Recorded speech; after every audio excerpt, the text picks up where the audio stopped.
Audit का, उसकी revision करेंगे मॉड्यूल से। अब मॉड्यूल से रिवीजन मैंने इसलिए ली है कि एक मॉड्यूल्स के हर एक बातें मॉड्यूल्स में लिखे हुए कुछ इंपॉर्टेंट वर्ड्स आपके जुबान के नीचे से जाए, आपका उसके ऊपर आप अगर देखो भी ना तो एटलीस्ट वो वर्ड्स आपको क्या हुए अच्छे से ध्यान में आए। इसलिए मैंने कहाँ से लिया है, ये मॉड्यूल से लिया है।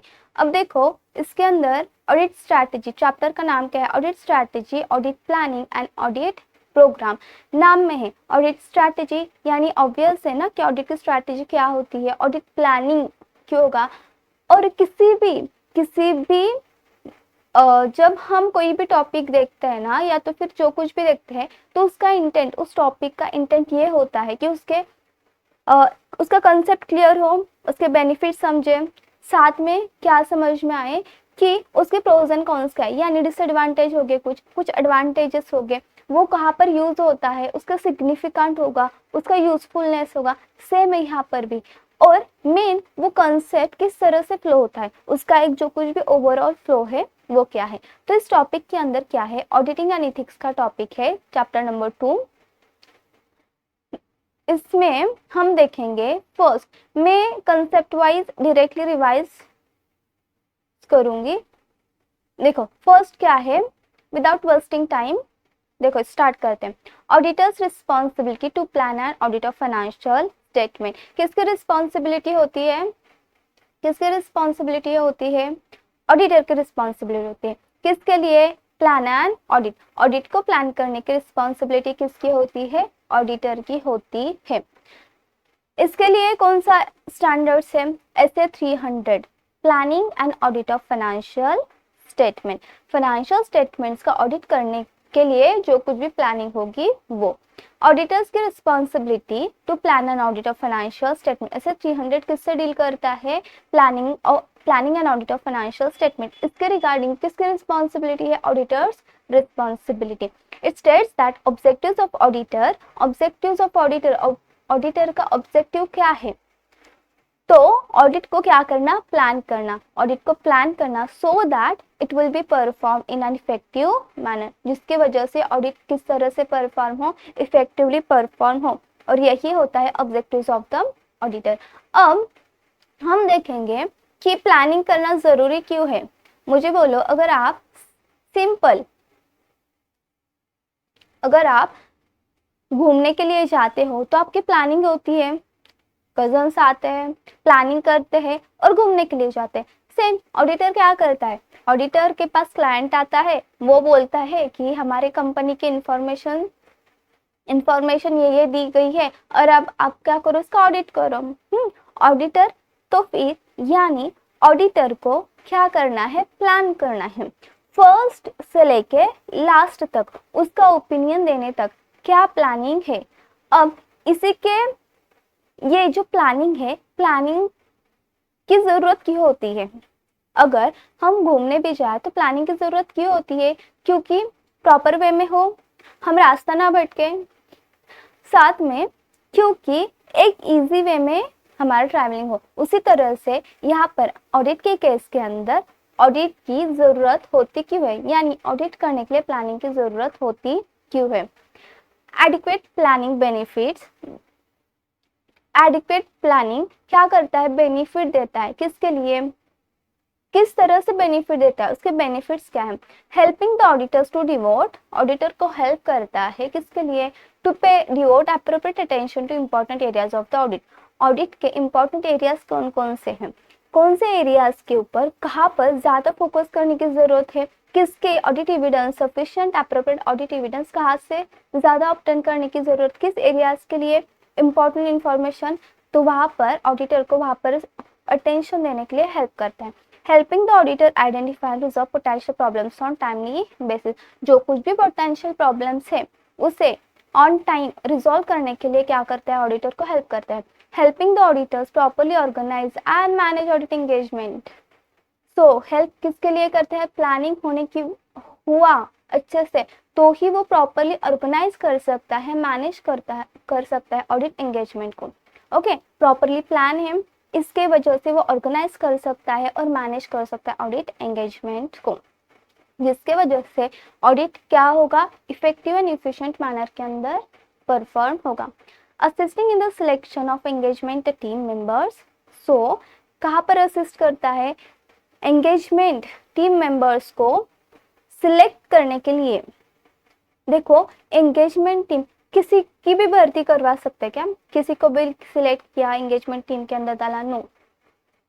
एंगेजमेंट टीम अगर जॉब के लिए अप्लाई करते हैं तो वो क्या जिस जिसके रिज्यूम आए सबको लेते कि कोई कंपनी नहीं लेते ना, प्रॉपर वे में जो एलिजिबल है, जो वहाँ नेसेसरी स्किल दिखाता है, जिसके पास वो कैपेबिलिटी है, उन्हीं को क्या किया जाता है, किसी भी कंपनीज में एम्प्लॉय किया जा सकता है। उसी तरह से ऑडिटर को engagement team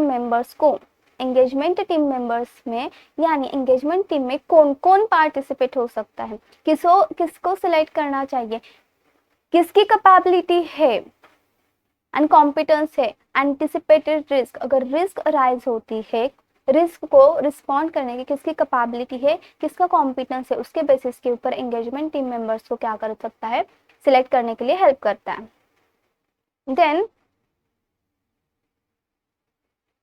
Then facilitating the direction and supervision of engagement team members and to review of their work, यानी supervision engagement team members को एक डायरेक्शन देता है कि अब आपको इस तरह से काम करना है, यहाँ इंपॉर्टेंट एरियाज है, उसके ऊपर अटेंशन पे करो, वहाँ पर उस तरीके से क्या करो, काम करो, वर्क करो, ऑडिट एविडेंस ऑब्टेन करो, प्रोसीजर अच्छे से परफॉर्म करो। यानी डायरेक्ट करता है, सुपरवाइज करता है किस तरह से काम करते हैं, एंड उनका जो कुछ भी वर्क है उसे क्या करता है, रिव्यू करता है। Assisting where applicable in coordination of work done by others, यानी प्लानिंग करने की वजह से का बेनिफिट क्या है, आदर जो कुछ भी और लोगों ने वर्क परफॉर्म किया गया है वहां पर कोऑर्डिनेशन लाना। एंगेजमेंट टीम के अंदर तो एक ही इंडिविजुअल नहीं हो सकता, अदर मेंबर्स हो गए, जहाँ पर जरूरत है एक्सटर्नल वाले कुछ हो गए एक्सपर्ट्स, उसके भी उन्होंने जो काम परफॉर्म किया है वहां पर वो उसका भी रेफरेंस लेंगे। इवन टीम के अंदर जो कुछ भी है, उनका जो कुछ भी वर्क है उसे कोऑर्डिनेट करने की जरूरत होगी ताकि लास्ट में वो क्या कर सके, अपना ओपिनियन दे सके। सो असिस्ट करता है where applicable in coordination of work done by others such as experts के वर्क के साथ कोऑर्डिनेट करने के लिए असिस्ट करता है। Therefore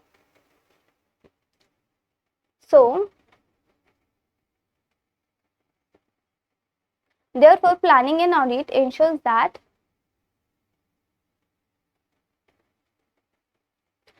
that audit risk is reduced to an acceptable low level, जिसकी वजह से क्या हो, ऑडिट रिस्क क्या हो, कम हो, ऑडिट की रिस्क कम हो। When audit work is adequately and perform properly planned, it reduces risk of inappropriate opinion by the auditor। जहाँ पर ऑडिट ओपिनियन अप्रोप्रिएटली दिया जाएगा वहाँ पर वो क्या कर सकता है, ऑडिट रिस्क को रिड्यूस होता है, जिसकी वजह से वो क्या कर सकते हैं, प्रॉपरली प्लान करने की वजह से जो कुछ भी रिस्क है, ऑडिटर गलत ओपिनियन दे सकता है, वो रिस्क क्या होती है, रिड्यूस होती है। This is benefits. अब नेक्स्ट जाते हैं हम नेचर ऑफ ऑडिट प्लानिंग। अब ऑडिट प्लानिंग का नेचर क्या है, नेचर ऑफ ऑडिट प्लानिंग यानी ऑडिट प्लानिंग का नेचर क्या है, यानी क्या वो कंटिन्यूअस है, क्या वो डिस्क्रीट है, क्या वो सेपरेट है, क्या उसे अलग अलग स्टेजेस में करना पड़ता है, ये है। तो नेचर ऑफ ऑडिट प्लानिंग देखो क्या है, ये क्या है, एक कंटिन्यूअस एंड इटरेटिव प्रोसेस, ये एक कंटिन्यूअस प्रोसेस है। Planning is not discrete phase of an audit, audit की सेपरेट या डिस्क्रीट फेज नहीं है जो टुकड़ों में होंगे, नहीं, but rather continual and iterative process. ये क्या है, कंटिन्यूअस एंड इटरेटिव प्रोसेस है। That often begin shortly after, जो कब बिगिन होती है, कंप्लीशन ऑफ प्रीवियस ऑडिट का कंप्लीशन होने के बाद में ये क्या होती है, स्टार्ट होती है, and continues until the completion of current audit engagement, और इसी साल का करंट ऑडिट एंगेजमेंट का एंड होने तक ये क्या होती है, कंटिन्यू रहती है। This is planning however includes consideration of timing of certain activities, इसके अंदर क्या टाइमिंग को कंसिडर किया जाएगा, An audit process that need to be completed prior to performance of further audit procedure. Further audit procedures को complete करने के लिए इसके अंदर टाइम का कंस्टेंट आएगा, उसे कंसिडर किया जाएगा। अब क्या है, ऑडिटर ने क्या क्या कंसिडर करना होगा, क्या क्या प्लानिंग के अंदर क्या क्या कौन से बातों की कौन से मैटर्स का इंक्लूजन होता है, कंसिडरेशन होता है। Analytical process to be applied as risk assessment procedure. Analytical procedure जो as a risk assessment procedures करके अप्लाइड की गई है, एनालिटिकल प्रोसीजर को कंसिडर किया जाएगा। अंडरस्टैंडिंग ऑब्टेन करनी होगी किसकी, legal and regulatory framework applicable to the entity and how the entity is complying with the framework. यानी जो कुछ भी एंटिटी के ऊपर लगाए गए लीगल एंड रेगुलेटरी फ्रेमवर्क्स है उसे समझना होगा। मटेरियलिटी को डिटरमाइन करना होगा। एक लेक्चर में मैंने आपको मटेरियलिटी समझाई थी क्या होता है। इन्वॉल्वमेंट ऑफ एक्सपर्ट, एक्सपर्ट का इन्वॉल्वमेंट भी देखना होगा। Performance of other risk assessment other assessment procedure, risk assessment procedures भी परफॉर्म करने होंगे। ऑडिट प्लानिंग के अंदर ये कंसिडर होता है। Then planning includes consideration of matters such as obtaining knowledge. इसकी वजह से प्लानिंग में क्या क्या इंक्लूड होगा, legal framework in which entities operating, legal framework को के बारे में अंडरस्टैंडिंग को बढ़ाना, समझना। एग्जाम्पल क्या है, टेलीकॉम कंपनीज एंड बैंक्स। अब टेलीकॉम कंपनीज एंड बैंक जो ऑपरेट होती है उनको जो कुछ भी लीगल एंड रेगुलेटरी फ्रेमवर्क होता है वो अलग होता है। So TRAI, Telecom Regulatory Authority of India, and RBI are regulators for telecom and banking industry respectively. यानी TRAI जो है telecom regulatory authority of India, ये टेलीकॉम का रेगुलेटर्स है, और RBI है ये बैंकिंग इंडस्ट्रीज का रेगुलेटर है। जो कुछ भी बैंकिंग रेगुलेटर जो है वो बैंक को रूल्स एंड रेगुलेशंस प्रोवाइड करेंगे, उसके हिसाब से बैंक को एक्ट करना होगा। उसी तरह से TRAI ने जो कुछ भी रूल्स एंड रेगुलेशंस इस्टेब्लिश्ड किए गए हैं, बनाए हुए, उसके अकॉर्डिंग टेलीकॉम इंडस्ट्रीज को वर्क करना होगा। सो यही है legal and regulatory frameworks. Now planning also includes need to consider determination of material और significant matter। जो मटेरियल है, जो significant matter है, जहाँ पर जिसको कंसिडर करना मस्ट है, ऐसे मैटर्स का डिटर्मिनेशन प्लानिंग के अंदर होता है। Further it also involves considering need to perform risk assessment procedure. यहाँ पर रैप भी करना होगा, यानी रिस्क असेसमेंट प्रोसीजर्स भी परफॉर्म करनी होगी for identifying and assessing risk of material misstatement. So planning is not separate or distinct phase of an audit. It is, so ये separate phase नहीं है audit की, ये audit के साथ ही में होता है। So it is continual and repetitive process। ये क्या है, continuous process and repetitive process है। It is continuous process that begins with completion of previous audit and continues till the completion of the audit engagement। ऊपर जो दिया गया है वही नीचे है।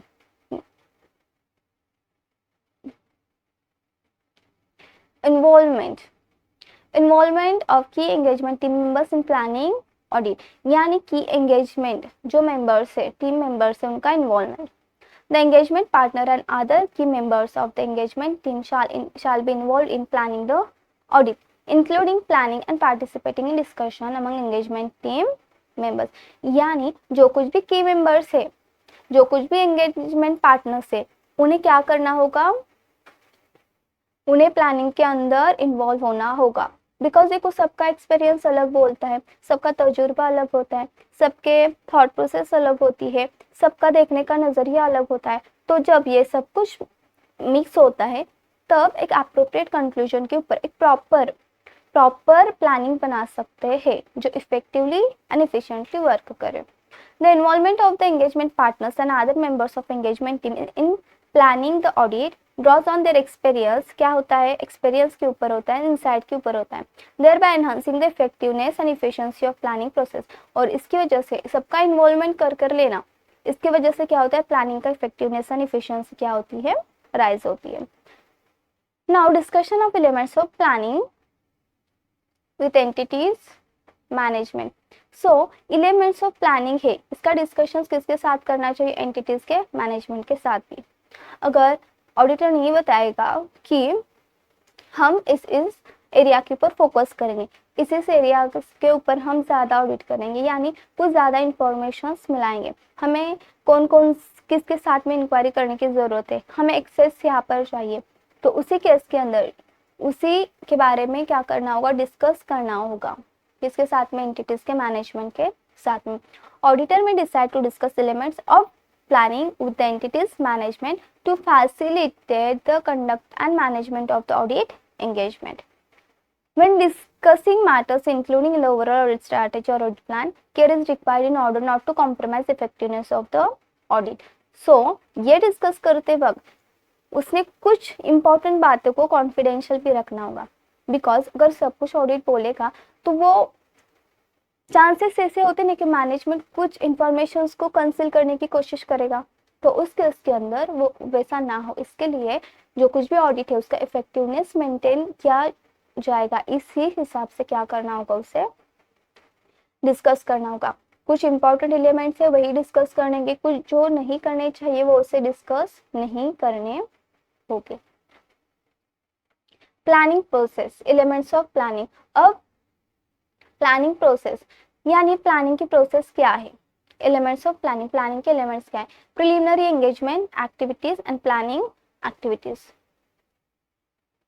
तो ये हम नेक्स्ट लेक्चर्स में देखेंगे। फर्स्ट हमने आज क्या देखा, बेनिफिट्स देखे, और बेनिफिट्स के साथ में हमने क्या देखा कि नेचर देखा, benefits and nature of planning.